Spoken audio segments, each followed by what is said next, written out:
If being coach is your first identity, then diary writing must be your first priority. अगर आप अपनी पहचान एक कोच के रूप में जताना चाहते हैं तो आपको डायरी राइटिंग लिखना शुरू करना होगा।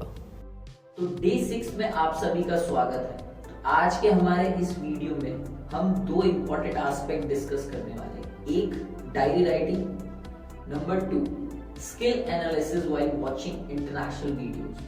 कि जब हम इंस्टाग्राम यूट्यूब पे वीडियोस देखते हैं तो हमको उनकी स्किल्स को कैसे एनालाइज करके उसको कैसे एग्जीक्यूट करना है अपनी ट्रेनिंग प्लान। आइए शुरू करते हैं हमारा डे 6 का video with same level of excitement and with your copy plan. तो हमारे फर्स्ट सेक्शन में हम देखेंगे इंपॉर्टेंस ऑफ डायरी राइटिंग कि क्या महत्वता है डायरी राइटिंग की। ये डायरी में लिखना क्या है, कोचिंग तो कराना है नहीं। क्यों? Players, batch, group, gymnast day by day, year by year बदलते रहेंगे, बट आप वहीं पर ही हैं। तो आपकी ग्रोथ होना बहुत ज्यादा इंपॉर्टेंट है।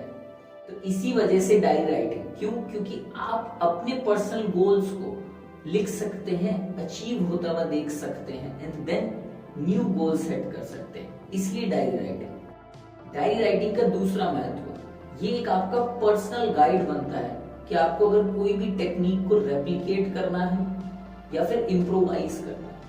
क्यों? क्योंकि आपको same skills, same pattern, same drills अलग अलग जिम्नास्ट को आपको सिखानी है, जिसका डिफरेंट बॉडी टाइप होगा, डिफरेंट ग्रास्पिंग पावर होगा, मतलब सीखने की क्षमता अलग होगी। तो जब आप उन प्रोग्रेशंस को अपनी डायरी में लिखेंगे तो आपको पता रहेगा कि फ्यूचर में मुझे इसको कैसे वापस दोहराना है। नो डाउट आपको याद भी रहेगा, बट हमको जो स्पेसिफिक रेपिटेशंस हमने किसी एक जिम्नास्ट पे परफॉर्म किए थे तो वो आप याद नहीं रख पाएंगे। कितने ड्यूरेशन में कोई पर्टिकुलर स्किल सीख पाया। तो ये छोटी छोटी बारीकियां आपका एक पर्सनल गाइड बनेगी। इस वजह से आप कोई भी टेक्निक को वापस अप्लाई करना या फिर उसको रिवाइव करके अप्लाई कर पाएंगे। तो इसलिए डायरी राइटिंग। डायरी राइटिंग का तीसरा बड़ा महत्व कि आप कोई भी टारगेटेड एक्शंस ले सकते हैं, वो भी कंसिस्टेंट वे में। आप निरंतर अपने उस गोल की तरफ बढ़ सकते हैं कि आपको वो कौन कौन से रेगुलर एक्शंस कर रहे हैं जिसकी वजह से वो गोल अचीव होंगे, तो वो आप डायरी राइटिंग में लिखेंगे। चौथा बड़ा महत्व कि आप खुद अपनी एक टू डू लिस्ट बना सकते हैं कि एज अ कोच आपको डेली कौन सी वो 5 एक्टिविटीज करनी है जो आपको अपनी प्रोग्रेस में आगे बढ़ाएगा, अपनी पर्सनल ग्रोथ में आगे बढ़ाएगा। पांचवा बड़ा कारण कि जब आप in the end of your career, जब एज अ जिम्नास्टिक्स कोच आपका करियर एंड मोमेंट पे होगा तो आपके पास एक ऑटोबायोग्राफी होगी जिसको आप खुद भी पब्लिश कर सकते हैं, पर्सनल अपने एक्सपीरियंसेस के साथ। तो इन्हीं सब चीजों को ध्यान में रखते हुए हमने एक पर्सनल डायरी राइटिंग का फॉर्मेट बनाया फॉर कोचेस, जो कि आप नीचे दिए गए ईमेल आईडी पे मेल करके मांग सकते हैं। तो ये जो आपका पर्सनल डायरी राइटिंग फॉर्मेट होगा, ये आपको स्टेप बाय स्टेप चीजों क्या लिखना है, क्या इंपॉर्टेंट है। ऐसे नहीं कि हमको पन्ने भरने हो, कोई ऐसे नहीं कि 500 पन्नों की 1 साल में कंप्लीट कर दिए, नहीं, हम ऐसे नहीं करेंगे। इसका प्रॉपर प्रोसीजर होता है जिसको हम एग्जैक्टली लिखेंगे और अपनी पर्सनल ग्रोथ पे किन किन चीजों पे काम करना है उनको हम एनालिस्ट करेंगे। तो ये हमारी इंपॉर्टेंस है डायरी राइटिंग की। ये जो फॉर्मेट होगा ये बिगनर स्टेज का होगा। इसी के बाद एक सेकंड स्टेज आता है जिसके अंदर हम एडवांस डायरी राइटिंग करते हैं। तो उसका जो हमने फॉर्मेट है हमारे आने वाली बुक, जो कि ये अंडरस्टैंडिंग जिम्नास्टिक्स में डिटेल्ड वे में समझाया है, जिससे आप एक आइडिया लगा सकते हैं कि कैसे एक ओलंपिक माइंडसेट के साथ आपको अपनी डायरी को मेंटेन करना है। वो स्टेप बाय स्टेप गाइड आपको बहुत ज्यादा हेल्प करेगा अगर आपका भी ड्रीम वही है जो हमने डे 1 में डिस्कस किया था।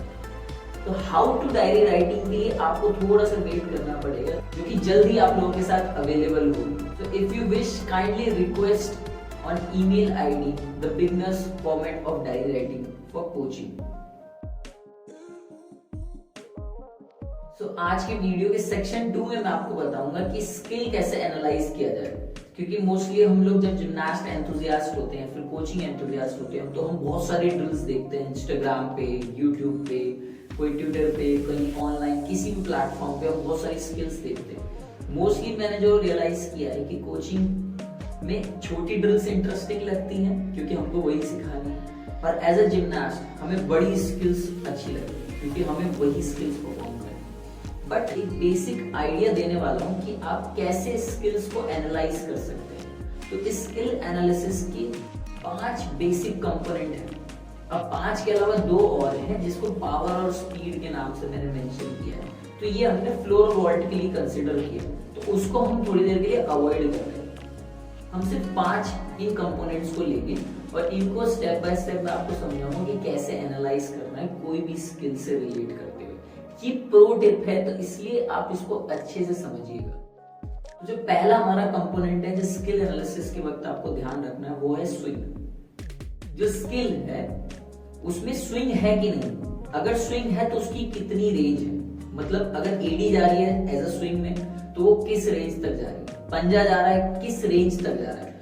तो स्विंग अगर होगा तो रेंज के साथ कंपेयर किया जाएगा। तो जो दूसरा कंपोनेंट है वो है स्ट्रेंथ, कि अगर किसी जिम्नास्ट ने उस पर्टिकुलर स्किल में ताकत लगाई है क्या वो स्ट्रेंथ हुई है। तो अगर स्ट्रेंथ आई है तो वहां आपको ध्यान रखना है उसका बॉडी टाइप कैसा है, उस जिम्नास्ट का बॉडी टाइप कैसा है, क्योंकि स्ट्रेंथ डिपेंड करती है बॉडी टाइप पे। तो वहां से आपको आइडिया लगेगा कि किस टाइप की कंडीशनिंग उस पर्टिकुलर स्किल को कराने में मदद करेगी। तो तीसरा हमारा जो बड़ा कंपोनेंट है वो है होल्ड, कि कहीं पर वो स्किल करते वक्त क्या होल्ड हुआ है। होल्ड इन द सेंस आप उसको स्टॉप बोल सकते हो, तो वो आपको देखना है। अब होल्ड में आपको क्या देखना है कि बॉडी पोजीशन कैसी थी, कि कहां पर होल्ड हुआ है। ये बेसिकली अगर मैं आपको एग्जांपल दूं तो रिंग्स के ऊपर होल्डिंग होती है, पैलाबार के ऊपर होल्डिंग्स होती है, फिर बीम के ऊपर बैकफ्लिप्स में एक स्टॉप आता है बैकफ्लिप के वक्त। तो वो जो पॉज है वो आप कैसे जज कर पा रहे हैं। तो तीसरा बड़ा कंपोनेंट हुआ होल्ड। चौथा बड़ा कंपोनेंट है हैंग।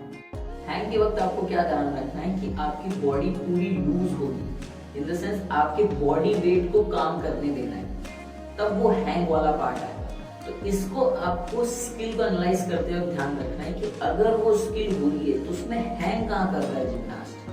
तो ये मेनली आपको काम आएगा rings, high bar, uneven bars, इसमें आपको काम आएगा। तो ये आपको ध्यान रखना है।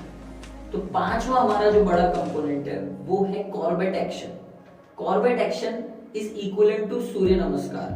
तो ये आपको थोड़ा सा सिमिलैरिटी इसमें समझनी पड़ेगी। सूर्य नमस्कार में भी हम कंटिन्यूस आर्च और डिश शेप, मतलब backward bend and forward bend करते हैं। तो वही कॉर्बेट एक्शन है हमारे जिम्नास्टिक्स के अंदर, डिश एंड आर्च। तो कहां वो ट्रांजिशन हुआ है, वो बॉडी का शेप कहां चेंज हुआ है, आपको वो क्लिक करना होगा। तो इन 5 कंपोनेंट से आप किसी भी स्किल को एनालाइज कर सकते हैं। तो यही हम आगे जिम्नास्टिक्स ग्रोथ ग्रुप में डिस्कस करेंगे कंटिन्यूसली कि कैसे स्किल को एनालाइज करके उसकी स्पेसिफिक ड्रिल्स बन सकती है एंड देन आप उसको कैसे अपने स्किल के अंदर ला सकते हैं। तो अगर आप डे 7 की वीडियो के लिए इंटरेस्टेड हैं तो आप मेल के द्वारा डे 7 का क्वेश्चन है फॉर्मेट रिक्वेस्ट करें, क्योंकि डे 7 के अंदर मैं आपसे कुछ क्वेश्चन पूछने वाला हूं जो हमने डे 1 से डे 6 तक सीखे हैं।